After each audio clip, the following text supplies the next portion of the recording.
This is a pretty serious boat, though, right? Oh yes. You know, Richard and I, we do a lot of tournament bass fishing, and you're going to need a rig like this to succeed in it.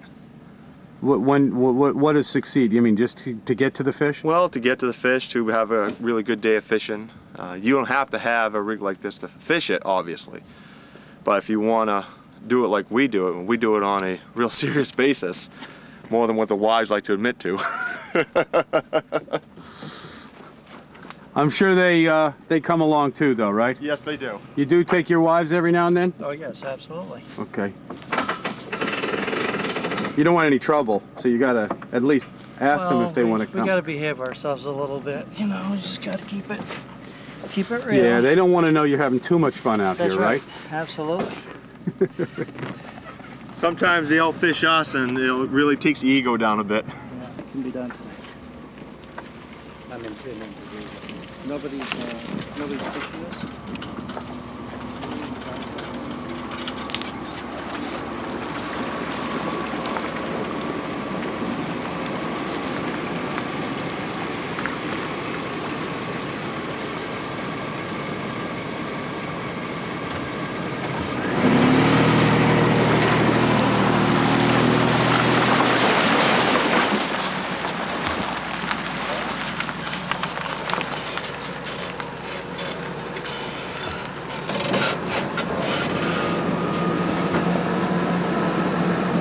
So what are the lights on your truck for? I'm a deputy sheriff of Washington County. Oh, you are? Yes, reserve deputy. How do you like that? I like it. I've been doing it since 1993, and you just can't get it out of your system. Is that right? Yes. How often do you get a call? Not often. The way So yeah, go ahead. Yeah, the way it's done now is the Sheriff's Department and State Police share the county. It's divided up in different slots. It used to be that whenever there was a call, say in Princeton, they'd call out a deputy that was in the area closest to it. Now it is just divided up into slots between State Police and Sheriff's Department. So if I was to use, if I was to be called out, it's more or less to be on a shift itself, rather than just to go out to take an accident or handle a complaint. And how often does that happen now? Not very often. So that's not good, right? I mean, you kind of you enjoy the call. I enjoy serving the people of Washington County. Right. It's a calling. That's what it is. You know, it's just something that people can't say, yeah, I'm going to be a cop today, and you have to have it in you as a calling for it. It's the only way to explain it. It's in your blood.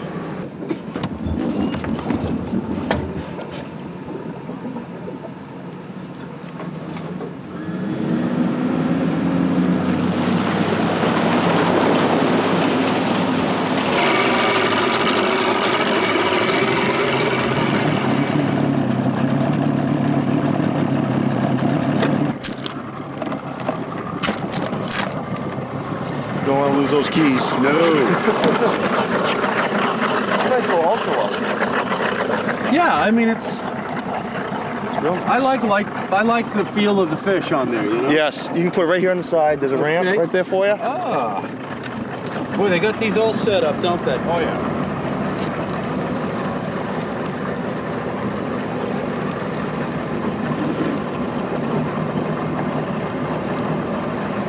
So where are we headed? We're going to head around the corner here, right around this bend, and we're going to fish a little flat. You know these waters pretty well, John, I take it. Not as well as Richard on here.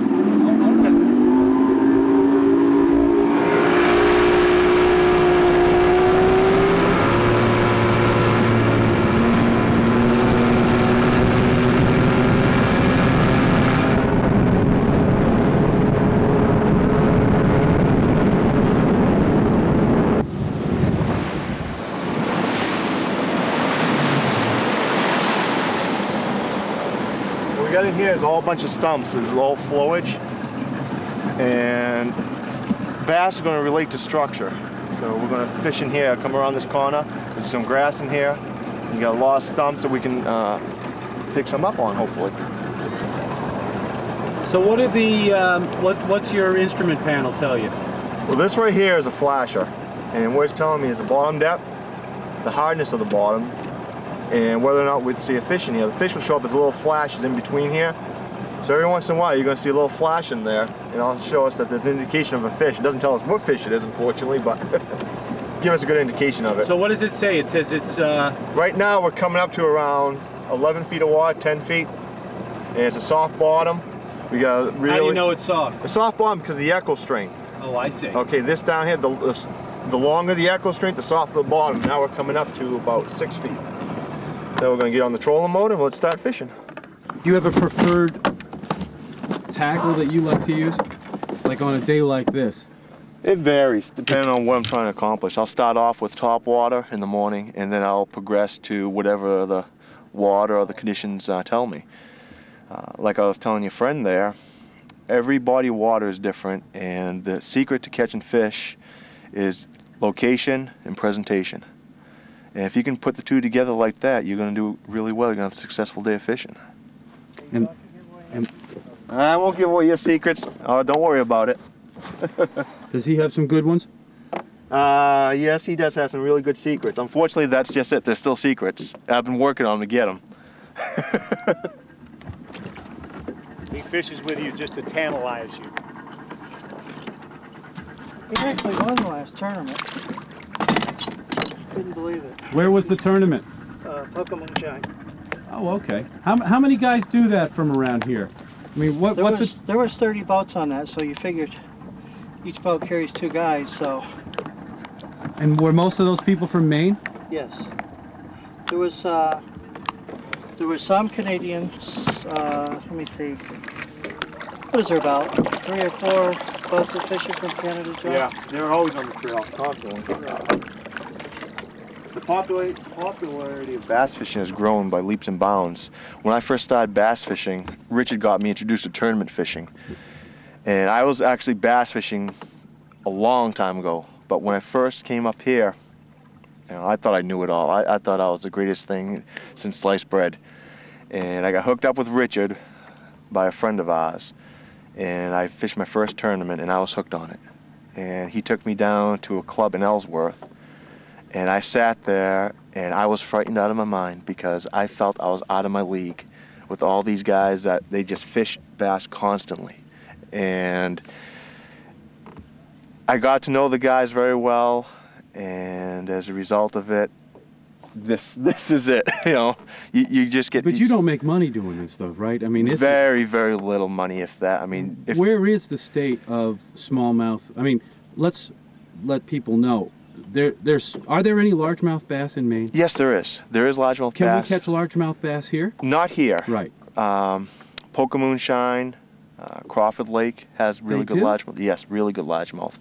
And but what is? I mean, largemouth is what you think of when you think of tournament right, fishing. exactly, because you hear about the BASS, the FLW circuits, and you see it all the time, largemouth bass. Well, smallmouth bass fishing in this area is phenomenal, and we have some of the best in the nation.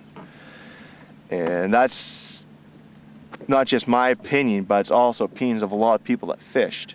I fished down in Virginia, I fished in Massachusetts, and the smallmouth bass fishing does not compare just to Washington County alone, let alone the state of Maine. We are so blessed with an environment and an ecosystem that supports this beautiful species that the word's getting out, and you're seeing that bass fishing's taking off. I know that the tournament circuits, when I first started, usually you had around 6 or 7 people fish a tournament. That was it. And then the Maine Federation really took off, the BASS chapter federation for the state.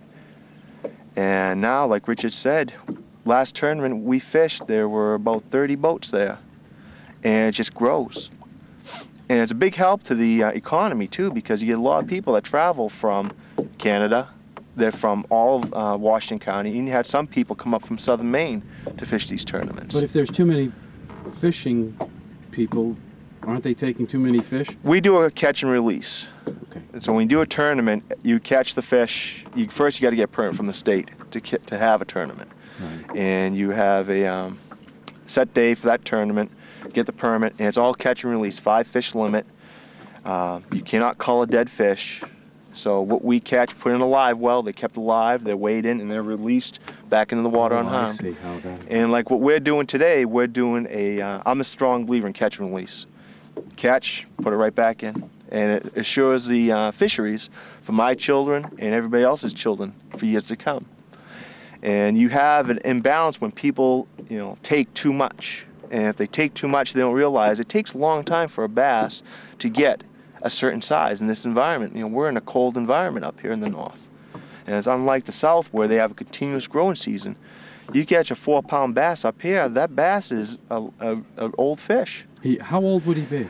I mean, how old do they live to be? Do we know? Exactly, I don't know. I'm not a biologist. I'm sure biologists can answer that for you. But I was always told that a 4-pound smallmouth bass is around 10 to 15 years old up here. So you look at that for a growing cycle. Yeah, and he might be at the end of his life cycle. Exactly.